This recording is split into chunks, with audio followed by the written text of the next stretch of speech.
Dr. Ben Novak. And yes, please give him a round of applause. So no one can properly recount the long tale of Mount Nittany without uttering the name of Ben Novak. Ben has lived the Penn State experience to the fullest. He's a student body president, dean of students, president of the Lions Paw Alumni Association, and a university trustee. But perhaps the most significant and lasting Happy Valley legacy of this U.S. Army Bronze Star recipient is his love and tireless dedication for Mount Nittany's beauty and for telling its story. During the 1980s, when the moment of opportunity came to purchase hundreds of acres of the mountain's most visible land, Ben was equipped with both a vision and a passion that led to the formation of the Mount Nittany Conservancy and the nearly miraculous feat in the early 1980s of raising about $120,000 in little more than a year. Indeed, it was thanks to Ben's critical negotiations with landowner and previous Friend of the Mountain recipient, William Kogelman, that the Mount Nittany Conservancy and its supporters were able to seize that moment. As Ben tells the story, since the Mount Nittany Conservancy was still just a dream during these negotiations, the deal was done on a handshake between Ben and Willie. That's right. During the adventure, Ben played a central role, not only in organizing and directing the group's fundraising efforts, but also appealing personally to the State College communities and wider Penn State alumni groups. Having himself been enchanted by the inherent magic of the mountain, Ben recognized that the path of necessity, ending in donors' pocketbooks, led through the heart and imagination. He made time to speak directly to every school classroom, civic organization, campus group, alumni function, and shared the legend of the mountain and Princess Nittany, and this, of course, the mountain that bears her name. Ben had to be a bit of a rebel to do this. As he has said, and I quote, "I started this when nobody believed we could raise the money. I went against the leadership of my organization in Lions Paw, the university administration, and many people in the town who thought it was a fool's errand. But I was banking completely on the emotional attachment of alumni, students, and townspeople to preserve the sacredness of the mountain in its natural state.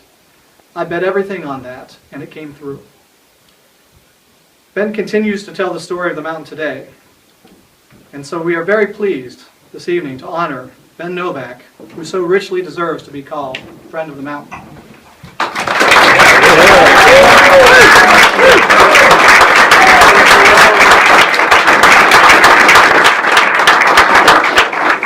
I promised tonight that I was going to recognize two other people who aren't here, but I'm going to recognize them anyway. And that is, when we started this campaign, usually we in fact, I'll just preface it. In 1976, we met in one of the Lions Paw officials' office in Old Main, and we thought about disbanding Lions Paw because we couldn't raise enough money to pay the taxes. And I didn't believe that was true, and so we, as treasurer, I went ahead to buy some land and raise the money easily to buy the cabin and to buy the land on the mountain, and then we realized we'd have to bring in the community and do more.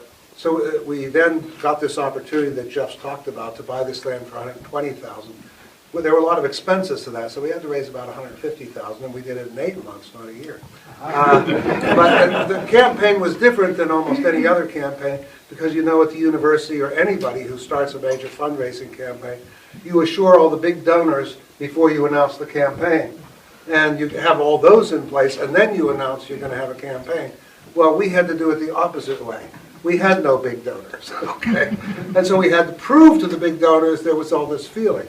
So we started this campaign, and we had the cooperation of the Center Daily Times, WRSC, Bob Zimmerman, Mimi Coppersmith, Fredman at the advertising, Bill Welch, and all these people at the newspaper and everything give us lots of publicity. And so we started receiving these contributions. Some of them were $5, $10, $15, with letters and so forth. And we received about over $30,000 this way.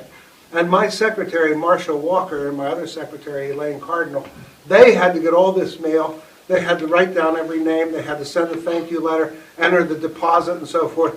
And I promised I would tell you all Marcia Walker's thing throughout all this was log the mountain. Log the mountain. But she had all the work. So that was her constant joke. But we went through, and as Jeff said, I talked to every grade school, high school class, and I talked with every club. You don't believe how many clubs there are. Retired federal employees and senior citizens groups here, there, and everywhere. Rotary and Lions and everything. I was gone sometimes for breakfast, lunch, dinner, and evening, and weekends, So I had talks and I had slide presentations and everything. I talked to everybody in the county, every single group at every school in the county and every single group I could, with the idea always in my mind that in 1976 the group that bought the mountain to preserve it first almost dissolved. And I thought if I went around and told the story of Princess Nittany and Mount Nittany, it would reawaken the feelings and last another 100 years.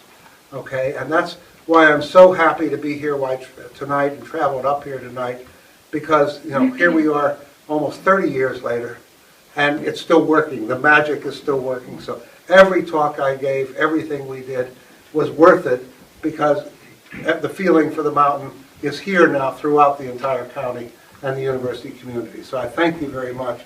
You are the greatest thanks that I could have that you're here for Mount Nittany tonight.